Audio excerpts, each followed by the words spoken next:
Zonasi sekarang masih dalam proses pengkajian dan kami sudah 3 kali melakukan pengkajian mengenai zonasi.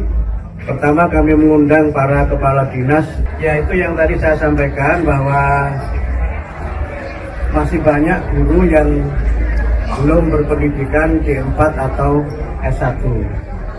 Dan ini memang kita lihat sebagai sebuah realitas di mana memang banyak guru yang, mohon maaf, menjadi guru itu tidak dengan perencanaan. Banyak guru yang pada awalnya mungkin mengajar karena mengisi waktu atau karena alasan-alasan lain mereka menjadi guru, sehingga kualifikasi, khususnya kualifikasi D4 atau S1-nya belum terpenuhi. Yang kedua juga memang karena ada beberapa kendala tertentu mengapa sebagian dari guru kita ini belum berpendidikan D4 atau S1. Sebagian mungkin karena letak geografis di mana mereka tidak berkesempatan untuk belajar, atau yang kedua karena mungkin alasan ekonomi sehingga mereka belum mampu melanjutkan ke jenjang D4 atau S1. Sebagian mungkin juga karena alasan keluarga, tapi kita belum tahu. Ya, intinya kami berusaha untuk pemenuhan kualifikasi D4 atau S1 sebagai amanat Undang-Undang Guru dan Dosen, yang kalau kita lihat itu kan sudah hampir 20 tahun yang lalu kan, undang-undangnya tahun 2005, sekarang 2024 sudah 19 tahun yang lalu, tapi pemenuhannya memang belum terjadi. Mudah-mudahan pada mulai tahun ini kami berusaha untuk secara bertahap memberikan kesempatan kepada para guru untuk nanti dapat melanjutkan D4 atau S1. Skemanya bagaimana, jumlahnya berapa, nanti kami akan sampaikan berikut, nanti bisa dijelaskan oleh Bu Dirjen Guru. Tentu semuanya akan mengikuti kemampuan anggaran yang kita miliki, dan kami juga berusaha untuk dalam pemenuhannya nanti akan bekerja sama dengan instansi-instansi yang terkait. Ada berapa jumlah yang tidak S1? Berapa, Bu? 29.295. Ada sekitar 295.000 guru yang belum D4 atau S1. Jenjang apa aja? Yang paling besar PAUD dan SD.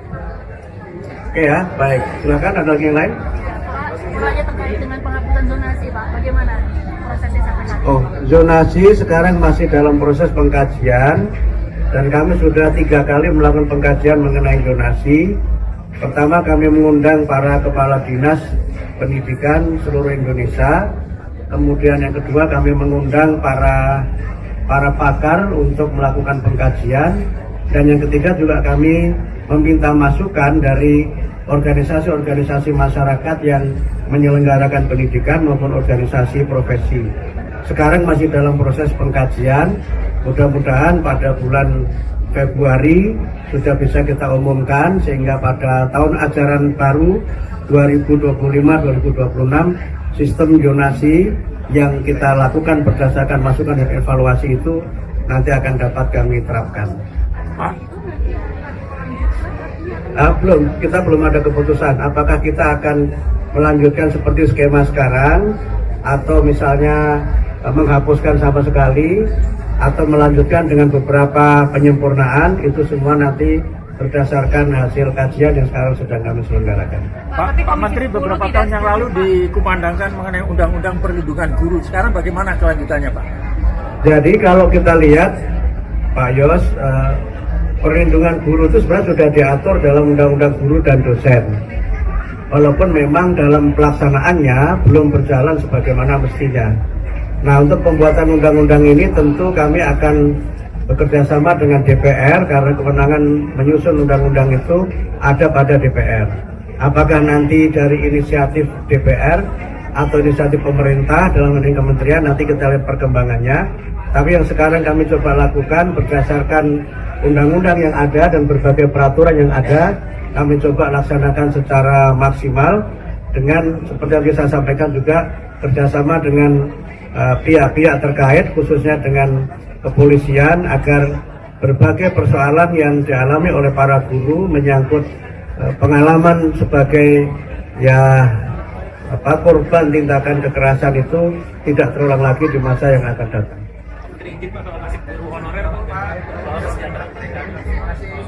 Guru honorer itu kan kita sebutnya sebagai guru non ASN ya, yang kalau dalam skema kita tahun ini, yang insya Allah nanti akan ada 600 sekian ribu guru yang akan mendapatkan peningkatan kesejahteraan melalui sertifikasi. Kami ingin jelaskan lagi ya, karena yang muncul di berita adalah kami akan menaikkan gaji. Mohon maaf, kementerian tidak punya kewenangan menaikkan gaji guru, kewenangannya ada pada kementerian lain. Yang kami lakukan adalah meningkatkan kesejahteraan guru melalui sertifikasi. Dan sertifikasi itu bisa kita berikan kalau guru-guru lulus PPG. Nah, dengan sertifikasi itu, insya Allah kesejahteraan mereka akan meningkat, baik guru-guru yang ASN maupun guru-guru yang non ASN. Jadi clear ya, begitu ya. Jadi meningkatkannya melalui sertifikasi, bukan menaikkan gaji karena gaji itu bukan wewenang dari kementerian. Tapi kan kuotanya terbatas, Bro. Ya bertahap.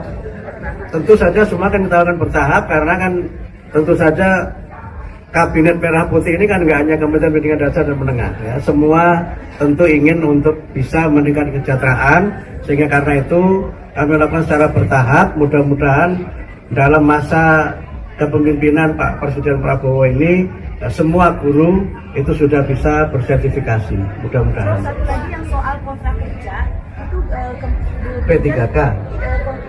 Bu Dirjen sempat mengajukan ke Kementerian Pan-RB untuk memperpanjang, jadi tidak hanya sebatas 5 tahun. Itu bagaimana prosesnya?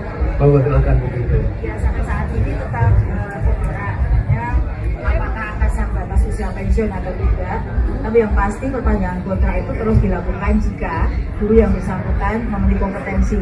Kalau dia sudah ASN kan dia harus dinilai kompetensinya, kalau minimal baik dia bisa diperpanjang terus sampai batas usia pensiun. Tapi ada syaratnya, ya itu penilaian kinerjanya harus baik.